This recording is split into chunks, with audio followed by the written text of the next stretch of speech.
গত কয়েকদিন ধরে মুর্শিদাবাদ জেলার জঙ্গিপুরে তৃণমূল বিধায়ক জাকির হোসেনকে ফোন করে গালাগালি এবং হুমকি দেওয়ার অভিযোগ উঠল কয়েকজন অজ্ঞাত পরিচয় দুষ্কৃতীর বিরুদ্ধে। গোটা ঘটনাটি লিখিতভাবে জানিয়ে শনিবার মুর্শিদাবাদের সুতি থানায় অভিযোগ দায়ের করেছেন তৃণমূল বিধায়ক তথা রাজ্যের প্রাক্তন মন্ত্রী জাকির হোসেন। রবিবার এক সাংবাদিক বৈঠকে এই বিষয়ে কি বললেন জাকির হোসেন, আসুন শুনে নিই। সালের 17 ফেব্রুয়ারি আমাকে স্টেশনে বম লাগে এবং আমার সঙ্গে 27 জন ইনজুরি হয়। তাদের আজ পর্যন্ত বিচার হয়নি এবং আমাকে আমার হোয়াটসঅ্যাপে মেসেজ দিয়ে বিভিন্ন রকম গালাগালি এবং বম মেরে দেবো সেই আমাকে হুমকি দিয়েছে। এবং আমরা চাইব, আমার সুতি থানায় আমি এফআইআর করেছি, এই জিডি করেছি, জেনে আর পূর্ণাঙ্গ তদন্ত হয়ে তাদের প্রতি কঠোর ব্যবস্থা নেয়।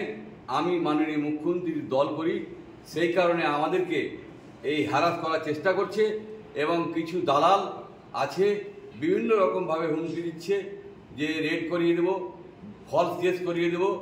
আমরা কিন্তু এই বিচারিতের ভিতরে আছি, কেন মাননীয় মুখ্যমন্ত্রীর দল করি বলে আমাদেরকে এই বমের হুমকি দিচ্ছে এবং অশ্লীল গালাগালি এবং যে কোনো প্রাণে মেরে দেওয়া ভয় করছে। কেন আপনারা জানেন আমার 1 মাস পরে আবার অপারেশন হবে, আমি কম্বাটুর যাব, কারণ হলো যে আমার পুজ পড়ছে, এখনও পা নিয়ে হাঁটতে পারি না, এখনও আমার ঘা শুকায়নি। আবার আমাকে এই হুমকির সুরে বলেছে, হুমকি দিচ্ছে আমার হোয়াটসঅ্যাপে, একদিন না একাধিক। কারণ হলো দেখুন আমরা অতটা হোয়াটসঅ্যাপ দেখার টাইম পাই না, বেশি ইঞ্জা দিচ্ছে।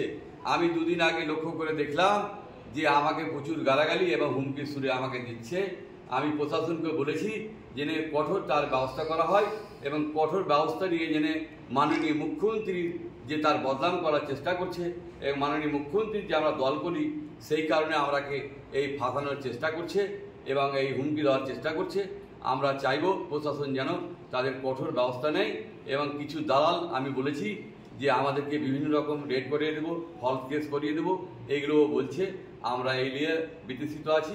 মানুষ এর ভালো কাজ করি, এই মানুষ সহ্য করতে পারছে না, তাই এগুলো মানুষ প্রতিঘাত করে মানুষকে ভয় দেখিয়ে আমাকে বিভিন্ন রকম হ্যারাস করা, মেন্টাল হ্যারাস। প্রশাসনকে বলেছি, সেগুলো আমরা সমস্ত লিঙ্ক দিয়ে পাঠিয়েছি।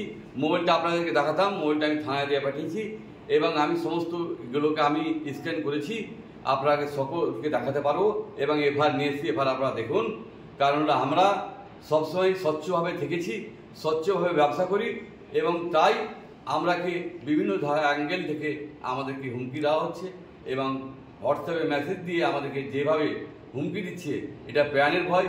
পুরো বাড়ির লোক আতঙ্কিত এবং এলাকার কিছু আমার অনুগ্রামীর আতঙ্কিত যে এই ধরনের বারবার হলে মানুষ বাঁচবে কী করে এবং মানুষের নিরাপত্তা কোথায়। তাই আমরা প্রশাসনকে বলেছি তার কঠোর ব্যবস্থা যেন হয় এবং এই ব্যবস্থা আপনারা জানেন যে এখন আমি শুকাইনি, আবার আমি বলছি যে আমি আবার অপারেশনে যাব, কারণ আমার পুজ পড়ছে, আমার হাঁটতেও পারছি না। আপনারা দেখেন যে আমি পা এক পায়ে চলতে পারি না এবং সেই কারণে আমি নিজে আতঙ্কিত আছি। আবার সেই ধরনের আতঙ্ক ছড়ার চেষ্টা করছে এবং বিভিন্ন রকম ভয় দেওয়ার চেষ্টা করছে। আমরা এর সুব্যবস্থা চাই। মাননীয় মুখ্যমন্ত্রীকে অনুরোধ যে তার প্রশাসন গোটাটাই জেনে দেখে তার কঠোর ব্যবস্থা করে। কতদিন থেকে আপনাকে হুমকি দিচ্ছে? দেখুন, আমি লিঙ্কটা দেখলে পুরোটাই বুঝতে পারবো। মোবাইলের অত আমি এক্সপার্ট নয়, অতটা আমি বুঝি না। আমি হঠাৎ করে পরশুদিন আমার নজরে আসে যে কী লিখছে দেখি, কেন বিভিন্ন মানুষ লিখে। পরশুদিন দেখছি বম মেরে দেবো বলছে, অশ্লীল গালাগালি, হুমকি দেখাচ্ছে। আমাদের কি অপরাধ আমি এটা বুঝতে পারলাম না, কোথায় থেকে কে করছে সেটাও জানি না। আমরা নাম্বার আছে, আপনার নাম্বারটা দেখে নিন এবং আমাদেরকে বারবার করে এই হুমকি দিয়েছে, রাগও দিয়েছে। আমরা কিন্তু প্রশাসন এবং আপনাদের মিডিয়া ভাইকে বলবো আপনারা এর সুব্যবস্থা হয় সেই ব্যবস্থা আপনারা।